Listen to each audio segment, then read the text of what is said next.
Hello students, today our topic is parity of authority and responsibility. Students, we already discussed about principles of management given by Henry Fayol.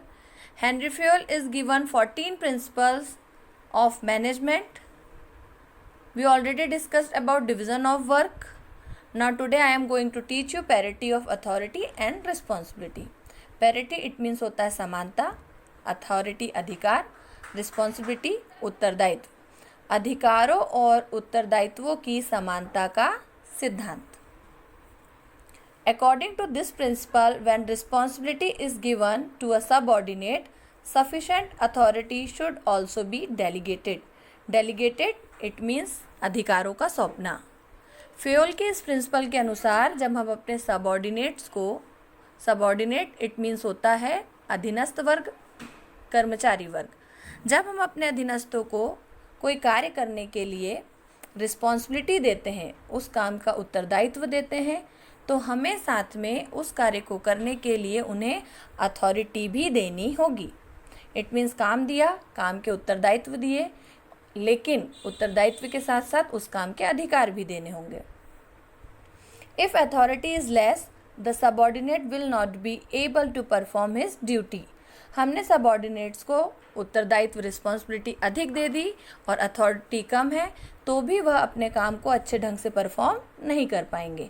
तो Fayol का मानना था कि जब भी हम अपने सबऑर्डिनेट्स को कोई उत्तरदायित्व देते हैं किसी काम के लिए, तो हमें साथ में अधिकारों को भी देना होगा, तभी वे अपना काम अच्छे ढंग से पूरा कर सकेंगे। अब हम देखते हैं parity of authority and responsibility के positive effects. The first one, increase in self confidence. जब हम सबऑर्डिनेट्स को कोई काम सौंपते हैं, उसके उत्तरदायित्व देते हैं, तो उससे उनके काम में अच्छी वृद्धि होती है और उनका सेल्फ कॉन्फिडेंस गेन होता है। दूसरा, हेल्प इन फिक्सिंग रिस्पॉन्सिबिलिटी। काम सौंपा, रिस्पॉन्सिबिलिटी दी, तो वे कर्मचारी उस काम के लिए उत्तरदायित्व भी होंगे। इट मीन्स उसके सकारात्मक प्रभाव ये होंगे कि उनका कॉन्फिडेंस भी गेन होगा और रिस्पॉन्सिबिलिटी का निर्धारण भी होगा। देन नेगेटिव इफेक्ट, हम बात करते हैं किसी भी चीज़ की तो हर चीज़ के दो पक्ष होते हैं, फर्स्ट पॉजिटिव देन नेगेटिव, सकारात्मक नकारात्मक। इसी तरह जब इस प्रिंसिपल के पॉजिटिव इफेक्ट्स हैं तो उसके नेगेटिव इफेक्ट्स भी होंगे। The first one is misuses of authority. हम सबऑर्डिनेट्स को अधिकार सौंपते हैं तो हो सकता है कि वे उन अधिकारों का दुरुपयोग भी करें। The second one, if responsibility exceeds authority, subordinate get overburdened with work। हम ये देखते हैं कि हमने अगर सबऑर्डिनेट्स को उत्तरदायित्व ज़्यादा दिए हैं लेकिन उनको अधिकार कम सौंपे हैं, तो वे उस काम को लेकर ओवरबर्डन भी महसूस करेंगे, उन पर काम का बोझ बढ़ जाएगा। I hope you will all understand parity of authority and responsibility.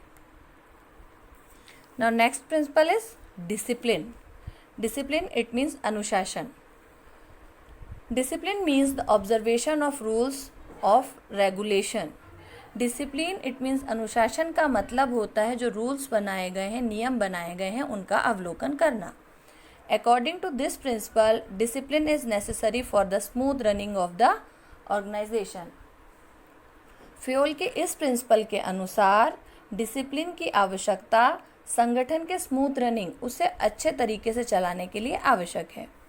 Maintenance of discipline in the organisation depend upon the quality of leadership.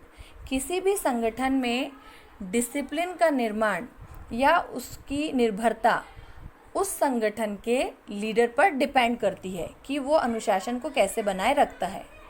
Clear and fair term of agreement, कर्मचारियों के द्वारा जो एग्रीमेंट बनाए गए हैं वे कितने साफ और कितने उचित हैं उस पर भी निर्भर करता है। And action taken in the right spirit, और जो भी निर्णय लिए गए हैं वे किस हद तक सही हैं, without any partiality. It means अगर संगठन में कोई डिस्प्यूट, विवाद उत्पन्न होता है तो उसके संबंध में कितने सही और उचित निर्णय लिए गए हैं पक्षता के साथ। तो फेयोल के इस प्रिंसिपल डिसिप्लिन के अनुसार संगठन में डिसिप्लिन का होना ज़रूरी है संगठन की स्मूथ रनिंग के लिए। अब हम देखते हैं इसके positive effects. The first one is increase in reputation of organisation. किसी भी संगठन में अगर डिसिप्लिन अच्छा है, मेंटेन किया हुआ है, तो वहाँ से उसकी गुडविल इंक्रीज होती है, रेपुटेशन बढ़ती है। The second one, systematic working in the organisation. अगर डिसिप्लिन मेंटेन है तो उस संगठन का, ऑर्गेनाइजेशन का वर्किंग सिस्टमैटिक चलता रहेगा। The third, cordial relation between workers and management. Cordial होता है एक अच्छा संबंध होना। अच्छा डिसिप्लिन मेंटेन होगा तो वहाँ वर्कर्स और मैनेजमेंट के बीच कॉर्डियल रिलेशन भी क्रिएट होगा। अभी हमने देखे थे डिसिप्लिन के positive effects, then negative effects. The first one is dissatisfaction among employ due to increase discipline.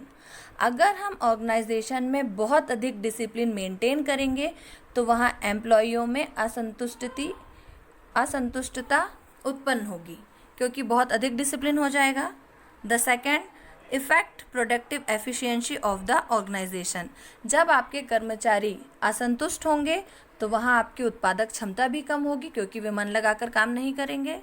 And the last, there may be disobedience of rule and regulation by employ.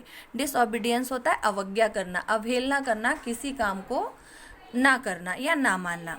बहुत अधिक discipline create होने से, वहाँ के नियम regulation होने से employees उनकी अवज्ञा भी कर सकते हैं, उसको डिसओबीडियंस भी कर सकते हैं। तो फ्यूल के डिसिप्लिन के अनुसार संगठन में डिसिप्लिन का होना बहुत ज़रूरी है, जिससे उस संगठन की स्मूथ रनिंग होती रहे। I hope you understand principles of management given by Henry fuel, discipline. Thank you.